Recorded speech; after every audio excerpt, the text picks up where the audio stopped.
who see may become blind. Some of the Pharisees near him heard these things and said to him, "Are we also blind?" Jesus said to them, "If you were blind, you would have no guilt. But now that you say we see, your guilt remains." So they understood that Jesus was dogging them, as a term for back in the day, that he was speaking to them that they were blind.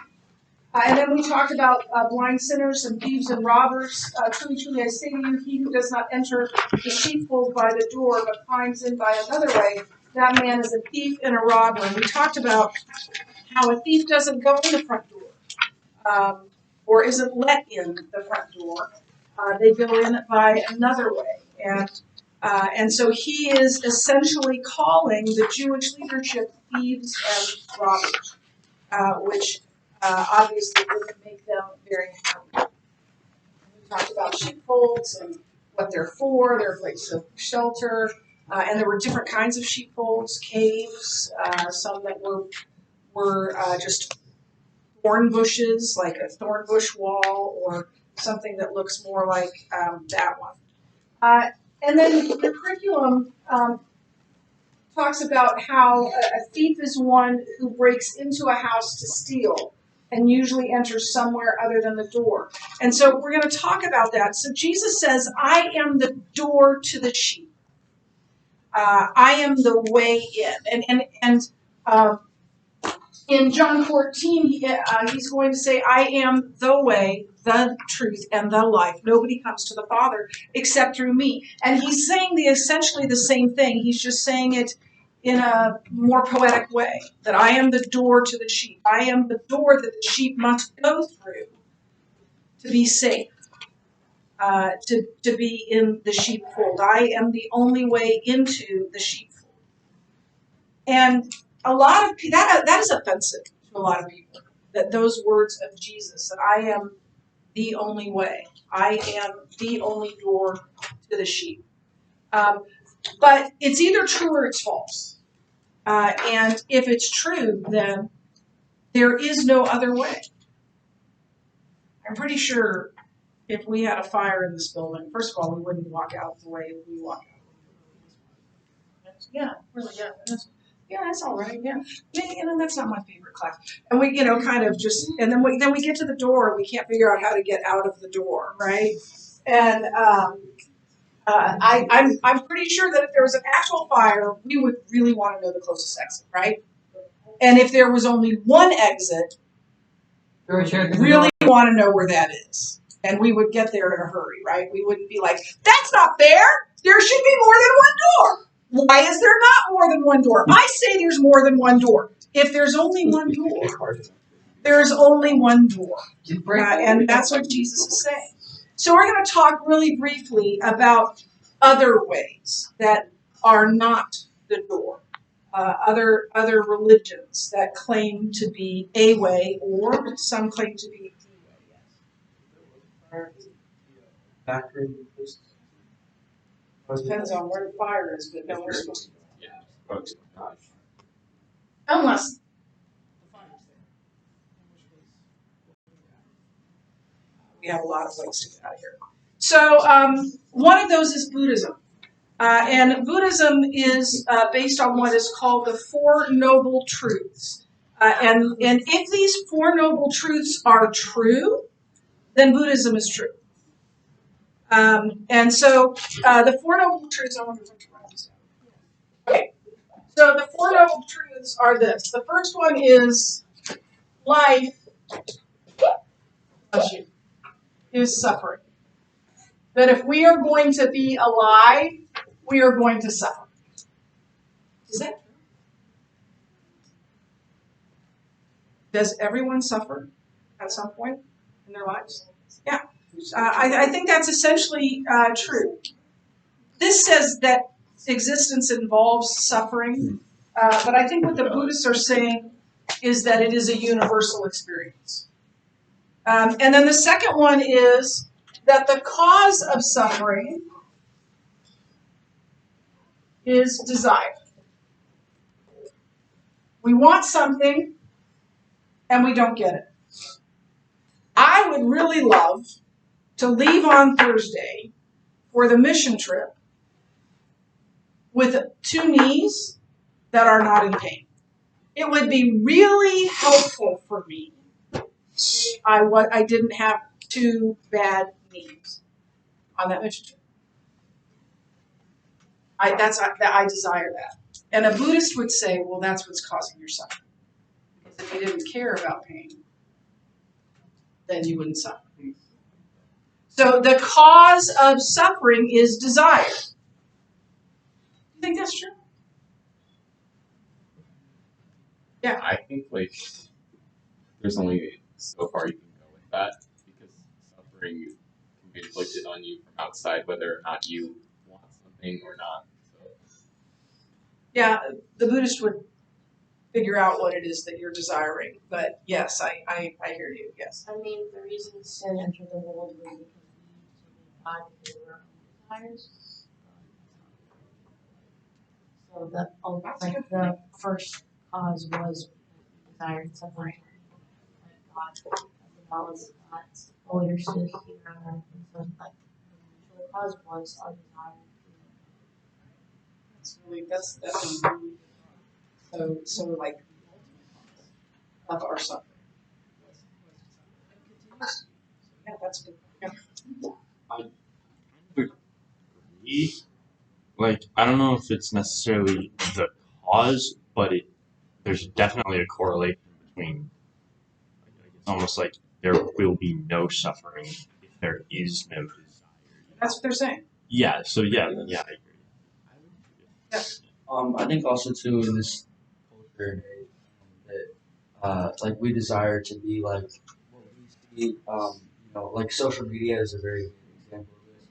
We desire to be somebody that we see on there that looks like their life is all together and whatever from like one picture or something, and that causes our hearts to hurt and stuff. Like it doesn't have to be like a physical thing, but yeah, it's also like a desire to have everything figured out and a desire to be perfect. Like that's something that we strive for a very long time. So that could be it. I hear you. By the way, their lives aren't. Yeah. Ever. Yes. So I don't know exactly what they believe, but our desire to be with God is what causes us not to have suffering in the end. So they're them trying to make this religion is them desiring to have something. They have a desire that there's an excuse. So it's kind of an unending cycle, but it kind of doesn't make sense. Right. Yes. I would rephrase what I said into being that the cause of sin is desire. I think it's also double-edged because, like Ayla said, you redeem yourself by desiring to be redeemed, being saved. But at the same time, suffering and sin can be correlated, but they're not always like sin causes suffering. Like the blind man didn't sin to be blind. Right. But at the same time, like if someone desires a path that they shouldn't be going back to, the cause of the suffering resulting from that sin is their desire to go back on that path. Yeah. That's good. Really Okay, but the only reason that the blind man actually suffered was because he had a desire for sight. If he didn't have that desire for sight, there would be no suffering. He'd just be like, I'm blind, I'm chill. I didn't say that. No, I see that. Yeah, and that's exactly what a Buddhist would say. Mhm. So, how do you get rid of suffering then? I'm going to put this differently. To end suffering,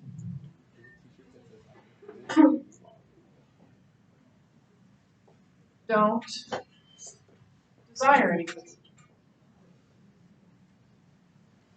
So if we just get rid of our desires, we won't suffer.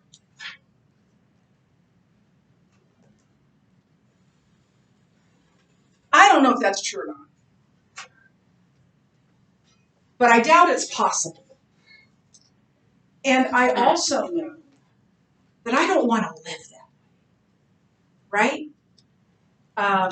At some point, someday, either I'm going to lay Jeff in the arms of Jesus or he's going to lay me in the arms of Jesus. And I will suffer. Don't tell me that if I didn't desire to have a loving relationship with my husband, I wouldn't suffer. I don't want that. I would rather have that loving relationship and suffer than be some sort of robot that can't feel. So whether it's true or not, it's impossible. And who would want to live that? Yeah. I think, like you said, I think that the reason why people that if you see like practice traditional like hardline Buddhism, they often are really detached. They're like detached from like relationships that matter because they don't want to have to desire it. But like that's also why Buddhism isn't completely practiced as a religion in cultures such as Japan, because it's like you can't follow it. And I mean they have a secularized practice of Buddhism, but it's more tradition than religion. Right. That's exactly right. So the way to nirvana, which is their It means sort peace. of heaven. It means peace. Is so the way to nirvana is the cessation of desire. You will live in perfect peace and perfect harmony if you don't desire it. Now, the way you get there is through what's called the Eightfold Path. It's 8 things that you are to do. So, like I've told you before, every religion in the world says you have to do this and do this and do this and don't do this and don't do that and don't do that, and you'll reach perfection. You'll reach God, whatever it is. And in this case, it's nirvana, which means you become extinct. You just go poof with the universe. And I don't want that either. So the Eightfold Path is to enlightenment is right understanding, right mindedness, right speech, right action, right living, right effort, right attentiveness, and right kind of concentration, which is basically meditation. And if you do all of that through a series of births and rebirths, you will eventually reach perfection. Years ago, when I taught world religions at Miller North, I would bring in a speaker for each of the religions we taught, and I would bring in a guy named, on YouTube. I would bring in a guy who was like the head Buddhist of, a white guy, by the way, of Omaha, like the head of the temple in Omaha. And one of my students who was a believer asked a question, and it wasn't a gotcha question. He was sincere in wanting to know. And after this professor had explained Buddhism, he raised his hand and he said, "So are you there yet?" And the guy's answer was really instructive. He said, "No, I'm not. And when I really get in trouble, I pray to Jesus." Look, if I said, I'm not where I want to be spiritually, and I really get in trouble. When I really get in trouble, I talk to Buddha. My faith is worthless, right? If I need something outside of my faith, and so I've never forgotten that all these years later that Jesus was his fallback.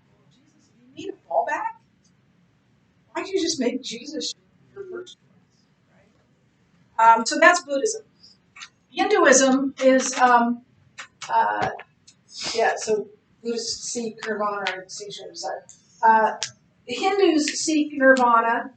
It's a little bit different in what it is, but and it isn't. So Hindus have thousands, maybe millions of gods, but there is one overarching reality, and that is called Brahman, who is more a force or more. He's not personal, and I can't even call him. It is not personal.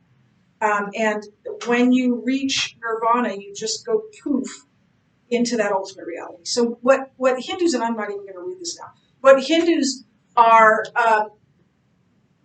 what Hindus would say is that this is not reality. Like what we experience is not reality. The reality is like I see Knox, and I see Natalie, and I see Sarah, and we're all separate beings, right? And a Hindu would say, no, that's an illusion. We're really all one with Brahman, and this life is, the purpose of this life is to help us realize that. And when we fully realize it, then we become one with Brahman, and essentially we cease to exist. And so in Hinduism, they believe in many, many, many, many gods, and as many polytheistic religions are, you have to appease those gods. You need to make the gods happy. And so they'll have their own little shrine at home, and they dress their gods, and they feed their gods, and if you went to the Hindu temple, and I think you'll if you're going to Minnesota, you're going to go to a Hindu temple, you'll see that, and Buddhists do that some too. They dress Buddha up, and they leave gifts for the gods, and they leave food for the gods. It's a lot of what Paul talked about when he was in Athens.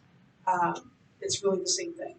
And then both Buddhism and Hinduism believe in reincarnation and believe in this concept of karma.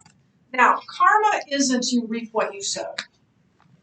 Jesus said that, right? You reap what you sow. Whatever you plant, that's what you're going to get out. If you plant thistles, you're going to get thistles back. If you plant corn, you're going to get corn back. Karma works across lifetimes. So karma isn't about if you mistreat someone, you're going to have something bad happen to you. It's based on your previous life. And so if your good outweighs your bad, then you will be reincarnated higher. If it's basically bad, then you'll be reincarnated lower. And you could be reincarnated as an animal, which is part of the reason why they were very animals, and particularly cows, because those could be former human beings.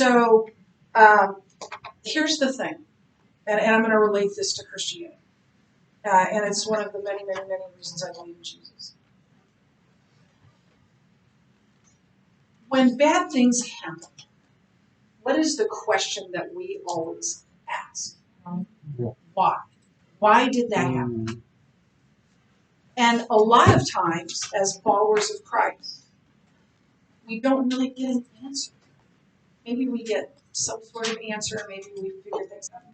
A lot of times we can see how good came from that, but that's not an answer one. And the Bible largely doesn't address that. If I were a Buddhist or if I were a Hindu and something bad happened to me, I would have an answer. And that answer would be, in a previous life, I did something to deserve this now. That's the answer. That's the reason. Is that comforting? Is it helpful? No. Excuse me, but I didn't ask to be Marie Antoinette. Why am I suffering because I was Marie Antoinette? Cake. Yeah, cake. That's the whole thing. That's the whole thing. Let them eat cake. So, to me, that seems fundamentally unfair. I'm living my life, but it's an answer. Here's what I will take over an answer any day. That when I suffer, that when I grieve, that when I go through difficult things, I have a God who sits with me right in that mess to comfort me and to care for me and to hold me and to carry me. I'd much rather have that than, well, sorry. I find comfort. And so I think sometimes the answer is, and someday it'll make sense. C.S. Lewis, my favorite author, said the first thing we're going to say when we get to heaven is, because it's all going to make sense.